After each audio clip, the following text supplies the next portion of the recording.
I sold the boat slip, packed one duffel bag, and left my wedding ring on the kitchen counter next to her coffee mug. By the time my wife walked downstairs that Friday morning, I was already on I-95 heading south, and I hadn't looked in the rearview mirror once. 23 years. That's how long I gave Christine everything I had. And I mean everything. My salary, my weekends, my ambitions, my silence. Especially my silence. My name is Daniel Mercer. I'm 44 years old. I'm a former structural engineer who now repairs boat engines in a marina outside Fort Lauderdale. And this is the story of how I disappeared from a life that had stopped including me years before I finally left it. People always want to know what the last straw was. They want one clean, dramatic moment they can point to. The truth is messier than that. It wasn't one thing. It was the way Christine introduced me at her firm's holiday party as my husband. He does something with buildings. It was her colleague Ryan spending every Thursday evening at our house for what she called project debriefs. That required 2 bottles of wine and the bedroom door staying shut while I ate dinner alone watching the news. It was our son Tyler, 22, finishing his senior year at Georgia Tech, calling me more than he called his mother because she was always busy. Our daughter Nora, 19, doing pre-law at Florida State, who once told me quietly over the phone, "Dad, I think Mom forgot you live there." I'd tried. I want to be clear about that. I'd tried to break through the wall. 3 years ago, I asked Christine if we could see a marriage counselor. She said we didn't need one. That I was being dramatic, that she was building her career, and I needed to be more supportive. 2 years ago, I booked a 10-day trip to Portugal, somewhere she'd always said she wanted to go. She canceled 4 days before because Ryan needed her on a new commercial development proposal. I went alone. I sat at a cafe in Lisbon watching couples hold hands across small tables and understood something I'd been fighting off for a long time. I was already gone. I'd been gone for years. I just hadn't moved my body yet. The planning started 18 months before I left. Not out of anger. Out of a quiet, clear-eyed decision that I deserved to exist. I started small. Opened a personal savings account at a credit union across town.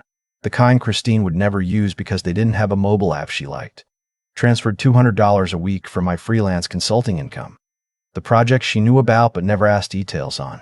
Within 6 months, I had just over $40,000 she didn't know existed. Within a year, nearly 90. I found a forum online, men who had rebuilt their lives after long marriages. Not bitter men, not angry men. Just men who had quietly learned how to start over. One of them, a retired marine biologist who went by the screen name Saltwater, had done something that stayed with me. He'd walked away from a 20-year marriage, moved to coastal Maine, and learned to build wooden kayaks. He said the work saved him. Something about using your hands. Something about making things that were broken whole again. I started researching boat engine repair on YouTube at midnight while Christine slept. I took an online course. Then a weekend certification class in Tampa. Told Christine it was a structural engineering continuing education requirement. I was a fast learner. Always had been. Numbers, systems, mechanisms. They made sense to me in a way people sometimes didn't. I found the marina through a Craigslist ad 8 months before I left. A man named Earl Hutchins ran a small operation out of Fort Lauderdale. 2 slips in a repair bay that smelled like diesel and rust. He was 68, arthritic in both hands and looking for someone to take over the mechanical work. I drove down on a Saturday in March, told Christine I was visiting a college friend. Earl looked me over the way men who work with their hands look at men who don't. Skeptical and measuring. I told him I was a fast learner. He handed me a wrench and pointed at a Johnson outboard that had been sitting in pieces for 3 weeks. I spent 4 hours on it. Earl watched from a lawn chair, drinking iced tea and not saying anything. When the engine turned over on the first pull, he squinted at me. He said, "You were an engineer." I told him structural. "Same thing," he said. "Everything's got a structure. Come back next Saturday." I came back every Saturday for 4 months, telling Christine I was golfing with a work contact. I didn't own golf clubs. She never asked to see them. The house was the detail that took the most planning. We had equity, substantial equity from 12 years of a rising market in a neighborhood that had tripled in value. I didn't want to fight over it. I didn't want to fight over it. I didn't want to fight over anything. 3 months before I left, I had a real estate attorney draft a quitclaim deed transferring my half of the house entirely to Christine. Cost me the legal fees and the better part of $200,000 in equity I walked away from. I had the documents notarized and placed in a folder in the back of my filing cabinet under old tax returns where Christine had never once looked in 23 years. The week before I left, I sat in my car in the driveway for a long time. I looked at the house I'd helped design. The front porch I'd rebuilt by hand the summer. Tyler was 12. The oak tree we'd planted the year Nora was born. I wasn't trying to change my mind. I was memorizing it. The way you memorize a place you know you're leaving for good. I woke up at 5 on a Friday morning. Christine was asleep on her side of the bed, facing the wall the way she'd slept for years, like I wasn't there. I'd packed the duffel bag 3 days earlier, stored it in my truck under a tarp. Nothing from our life together. New clothes bought with cash. A prepaid phone. A folder with documents for a man named Marcus Webb, a name I'd chosen because it sounded like someone who worked near the water, someone steady, someone who didn't carry 23 years of being erased. I walked through the house one last time, left her ring on the counter next to her coffee mug, the one that said "World's Best Realtor" that her office had given her. The quitclaim deed folder I moved to the kitchen table where she'd find it. Both car keys went on top of the folder. I'd left my Jeep in the driveway. The truck I'd bought 9 months earlier was parked 2 blocks over, registered to an LLC I'd formed in Georgia under a friend's address. I didn't write a note. I'd thought about it for months, and every version I wrote sounded either too angry or too sad. Neither was true. I wasn't angry. I wasn't devastated. I was just done. And I thought the silence would say it better than any words I had left. I crossed into Broward County as the sun came up over the Atlantic and pulled over at a rest stop to watch it. Just stood there in the salt wind, listening to nothing but seabirds and traffic in the distance. No one reminding me what I'd forgotten. No one editing me out of the conversation I was standing in. Just wind and light and the feeling of blood moving back into a part of me that had been numb for a very long time. Earl had a room above the marina office, small and damp and perfect. A cot, a bathroom, a window that looked directly out at the slips where the boat sat rocking on dark water. He charged me $200 a month and didn't ask questions. I told him my name was Marcus. He said fine. People came to the water to leave things behind, he said. He'd learned not to pry. I became Marcus Webb the way you become someone new when no one's watching. Gradually, then all at once. I learned the names of engines the way I'd once learned the load-bearing calculations of steel frames. I learned to read the water, the way different light meant different conditions, the way salt air corroded certain metals faster than others. My hands got rough. My shoulders got broader. I started sleeping 8 hours straight for the first time in years. Christine woke up at 7:30. She came downstairs and saw the empty coffee maker, which was unusual. I always had it ready. She called my name. Nothing.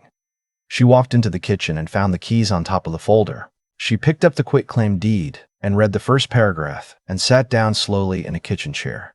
She tried my old phone. Dead. She tried my office number. My assistant, Paul, told her I'd submitted a formal resignation 6 weeks earlier. Health reasons. I told HR. They hadn't said anything because I'd asked them not to. She called Ryan. He was there within 40 minutes. I know this because Nora told me later, the way Nora told me most things. Quietly, carefully, like she was handing me something fragile. Ryan looked at the paperwork and told Christine to call a lawyer. She called 3. They all told her the same thing. The quitclaim was legal and binding. The house was hers outright. There was no financial wrongdoing, no fraud, no crime. A man had given his wife a paid-off house and driven away. That wasn't against any law they knew of. She hired a private investigator named Garrett Bloom within the week. He was former law enforcement, methodical. The kind who went quiet for weeks and then appeared with everything. I was under a Yamaha outboard 6 weeks into my new life when Earl walked over and said someone had called asking about a structural engineer from Orlando who might be working at marina facilities in South Florida. I wiped my hands and looked at him. He shrugged, told them I didn't know any engineers, just boat mechanics. I called the only person who knew where I was, a former college friend named Pete who'd helped me set up the LLC and the forwarding address. Bloom's good, Pete said. He traced the truck registration to the Georgia LLC. He'll connect it to Fort Lauderdale eventually. I asked him how long. A month, maybe less. I thought about moving. Then I thought about why I was there and what I'd built in 6 weeks and what running again would mean. I told Pete I was staying. He said that was either brave or stupid. I said probably both. The morning Bloom walked into the marina. I was testing an engine I'd rebuilt from scratch over 11 days. He was wearing khakis and boat shoes that had never been on a boat. Former detective energy. He looked around the repair bay until he found me. "Looking for a man named Marcus Webb," he said. "That's me." He held up his phone. A photo from Christine's firm website. Me in a blazer, 4 years younger, 30 pounds softer. Recognize him? I looked at the photo the way you look at a picture of someone you used to know. Can't say I do. His name's Daniel Mercer. Wife's looking for him. Just wants to know he's alive. I kept my eyes steady. I'm Marcus Webb, born in Gainesville. Work here 6 days a week. You can confirm that with the owner. He studied me for a long moment. I'm not here to force anyone anywhere. My job is proof of life. That's all. I met his eyes. Tell her Marcus Webb is alive and well. Works on boats. Doesn't know any Daniel Mercer. He nodded slowly. Put his phone away. She'll come herself eventually, just so you know. If she finds Marcus Webb, she'll find a man she doesn't recognize. He almost smiled at that. Left his card on the workbench. After he walked out, Earl appeared from behind a shelf of marine parts. That what I think it was? I told him my ex-wife hired someone to find me. He was quiet for a moment. You running? I said no. He nodded once. Good. These carburetors won't clean themselves. Tyler called that night. He'd gotten my new number from Pete, who I'd told could share it with my kids and no one else. Dad. His voice sounded like a man trying to sound calm. Mom says you're gone. Like actually gone. I told him I wasn't gone, I was somewhere else. There's a difference, I said. That's the same thing. No, I told him. Gone means you didn't choose it. I chose this. Silence. Then, why? Because I was disappearing in that house, son. Slowly. And I needed to stop. More silence. Then his voice went quieter. Are you coming back? I said no. But I was still his father. His tuition was covered through graduation, both his and Nora's. That was already arranged. He said they didn't care about the money. I said I knew. But I did it anyway because that's what fathers do, even from a distance. Nora called 2 days later. She didn't ask why. She asked where I was. Somewhere near the water, I told her. That tracks, she said. She was quiet for a bit. I found the texts, Dad. On Mom's old iPad she left at our place at Thanksgiving. She and Ryan. They go back almost 3 years. I told her I'd suspected for a long time. Did that make it easier? Some, I said. But even without Ryan, I was already hollow in that house. She had stopped seeing me, and I had stopped being worth seeing. Those things fed each other. She said, that's not true. I said it didn't matter anymore. What mattered now was that I'd chosen myself. I want you to do the same thing, I told her. Never let anyone make you small. Not for comfort, not for stability, not for any reason. She cried a little. I let her. When she was done, she said, call me more. I promised I would. Christine showed up on a Tuesday, 11 weeks after I'd left. I'd half expected her to come sooner. She walked into the marina in a cream blazer and leather flats, completely overdressed for a boatyard. She looked around, spotted me, and walked over with the same stride I'd watched for 23 years. Precise, forward, like she was heading into a negotiation she'd already planned to win. She looked at me for a long moment. The beard, the tan, the calluses. The way I was standing, not apologetically, not braced for something, just standing. You look like a stranger, she said. That's because I am one. She didn't have a quick answer to that. We walked to a picnic table near the water. She brought nothing, no folder, no paperwork. She sat across from me and folded her hands on the table. You signed over the house. Her voice wasn't grateful. It was wary. It was always more yours than mine. You left me your half of 20 years of equity. I left. Seemed fair to leave something behind. She looked out at the water. The lawyers say there's nothing to contest. There isn't. I'm not here about the house. She looked back at me. I'm here because I woke up that Friday morning and everything you'd ever been in my life was gone, and I didn't know what to do with that. I let that sit between us for a moment. You stopped seeing me 3 years before I left, Christine. Maybe longer. She started to speak. I kept going. I'm not saying it to hurt you. I'm saying it because it's the truth. And we spent a long time not saying true things to each other. You built a life that had Ryan in it and me beside it. I was the structure the house stood on. Useful. Invisible. I got tired of being invisible. Her jaw tightened. It wasn't like that. What was it like? She was quiet long enough that I knew she didn't have an answer she believed. We could have fixed it, she finally said. Counseling. Anything. I asked for counseling 3 years ago. She looked down. I'm not angry, I said. That's the thing I need you to understand. I'm not punishing you. I'm not running from you. I'm building something that belongs to me. That's all this is. So that's it. 23 years and that's it. The papers are in the drawer you never opened. Sign them, Christine. Move forward. You and Ryan. Whatever that is. Figure it out. Just let me figure out mine. She stood up, straightened her blazer. Her eyes were wet, but her jaw was set. Tyler and Nora are going to have a hard time with this. They're already doing better than you think. She looked at me one more time, the way you look at something you're trying to memorize or trying to understand. Then she walked back across the boatyard without looking back. I watched her go and felt the air come back into my lungs the same way it had on that rest stop on I-95. She signed the divorce papers 4 weeks later. Paul at my old office mailed them to the attorney handling my side. I signed them at the marina office table on a Wednesday morning with Earl as a witness. Earl poured 2 cups of coffee, and we drank them without saying much. It felt right. 3 months after Christine's visit, Earl told me he was selling the marina. His daughter in Tallahassee wanted him closer, and his hands weren't getting better. He looked at me across the repair bay one afternoon. I'd rather you have it than some developer who'll tear out the slips and build condos. He slid a folder across the workbench. The numbers were fair, more than fair. I said I didn't have that kind of liquidity. He said there was a bank in Pompano who'd look at the business's revenue history. 6 months ago, this place was losing money. Now there's a 3-week waiting list. That's you, son. That's worth something. He tapped the folder. Think about it. I didn't need long to think. I called Pete that night. He helped me structure the loan application, walked me through the collateral. 2 weeks later, the bank approved it. I signed the papers on a Thursday in a conference room that smelled like carpet cleaner. And when I walked out into the parking lot and stood in the Florida sun, I felt something shift in my chest. Something that had been compressed for a long time, releasing all at once. I changed the sign the following Saturday. Earl's Marine Repair became Webb Boat Works. I stood in the parking lot and looked at my name, my chosen name, on that weathered sign, and felt something I hadn't felt in a very long time. Something that took me a moment to recognize as pride. Business grew.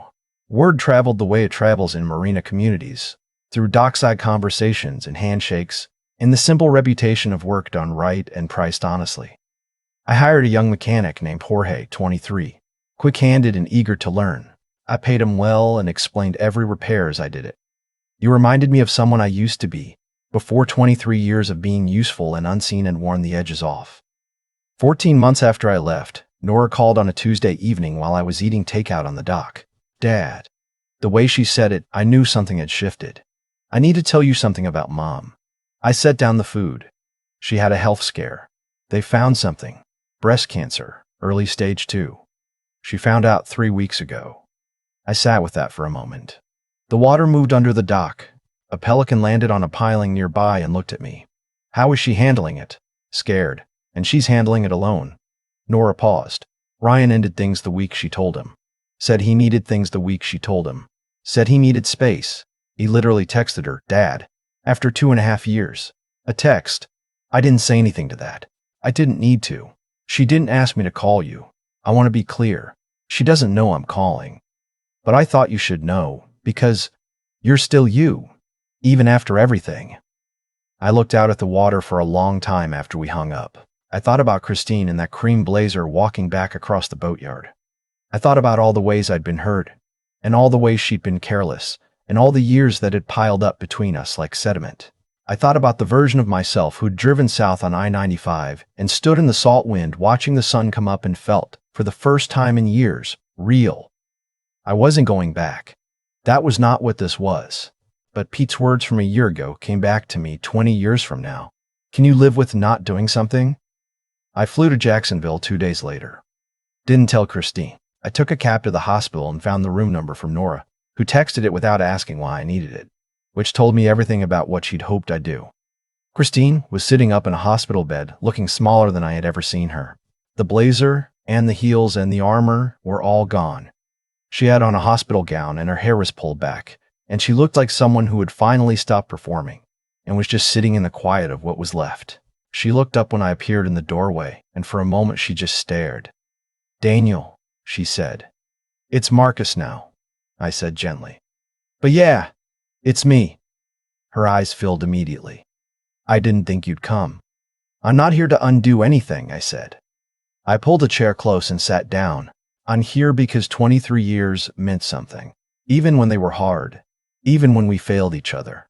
That doesn't just disappear because we signed papers."